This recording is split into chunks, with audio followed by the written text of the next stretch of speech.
Hey, this is Ken Rosever, and we're going to look at problem number 6, which is solving a quadratic inequality. Since they want us to solve it algebraically, we're going to do it that way. But before I do, I'm going to explain how you can do it graphically.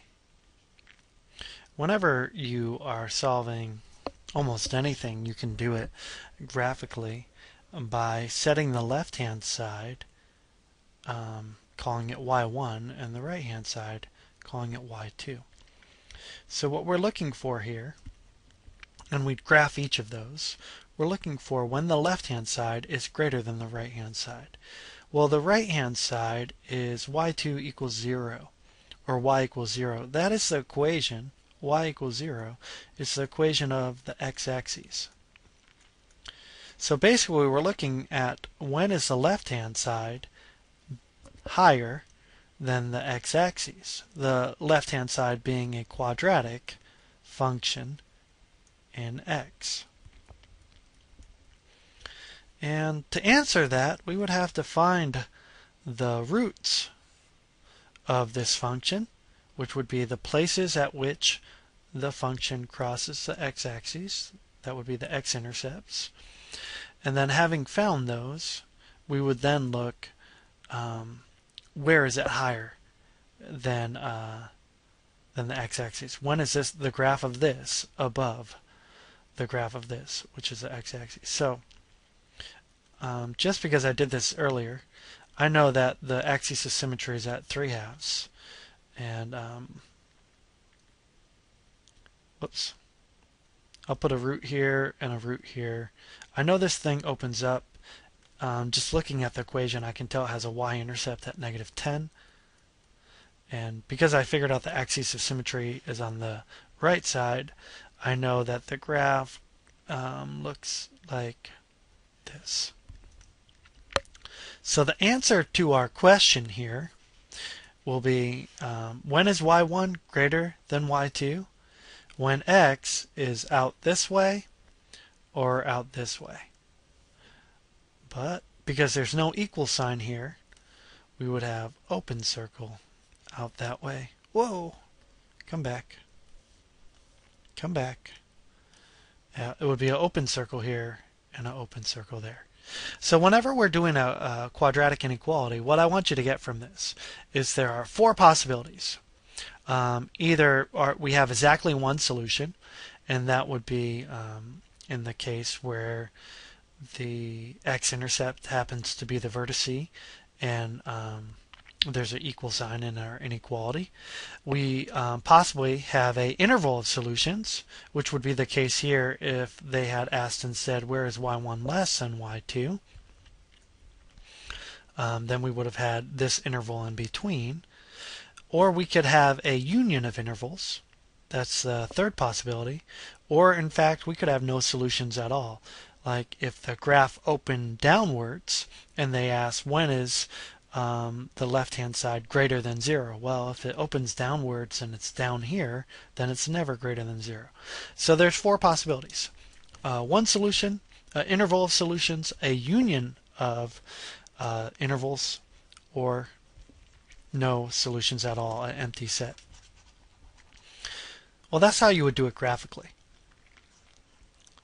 But we're not going to do it graphically. We're going to do it algebraically. But algebraically still kind of works with that graphical mindset. We're going to use the associated equation x squared minus 3x minus 10 equals 0 to find the roots. We're basically finding the x-intercepts of the associated equation, this. When we do this, when we solve this equation here with the equal sign, we're finding the zeros or the x-intercepts of this equation. And we do that, we can do that by factoring, completing the square.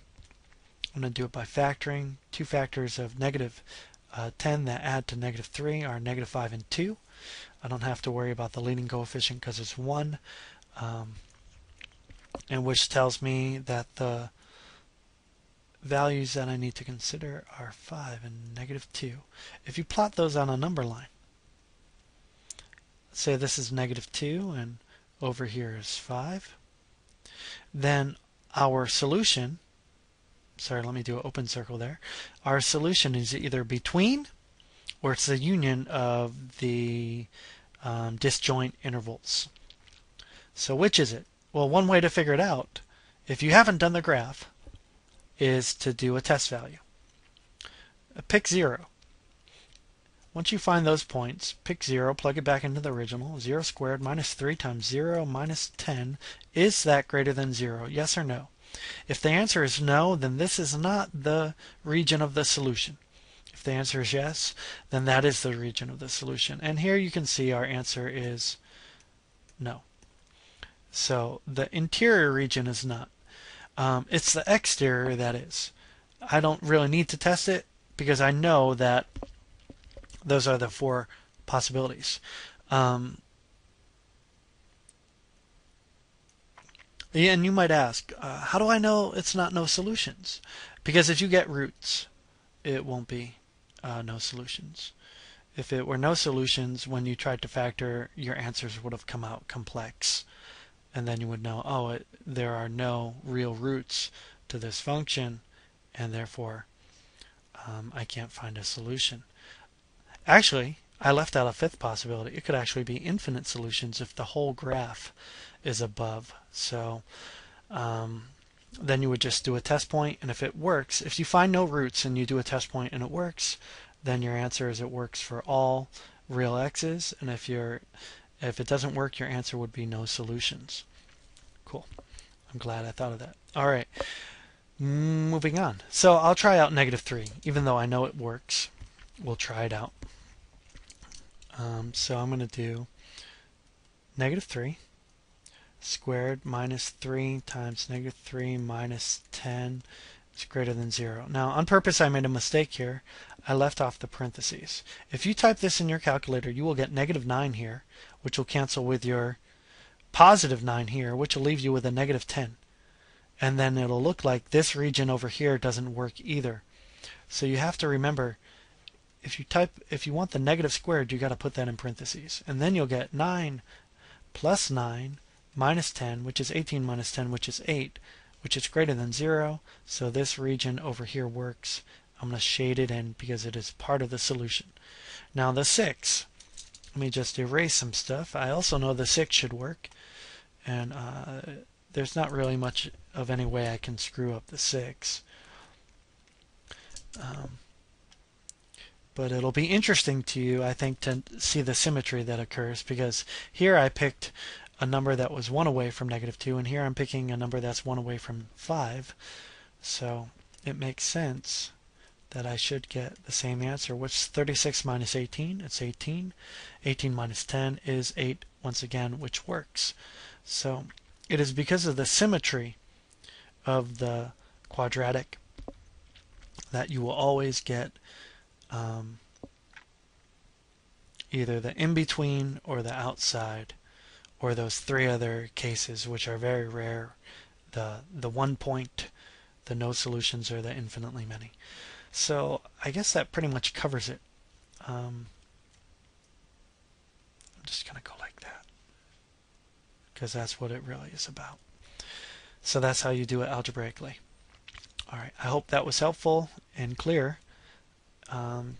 because I don't know that I'm going to have much time to edit this. Thank you for watching. Bye.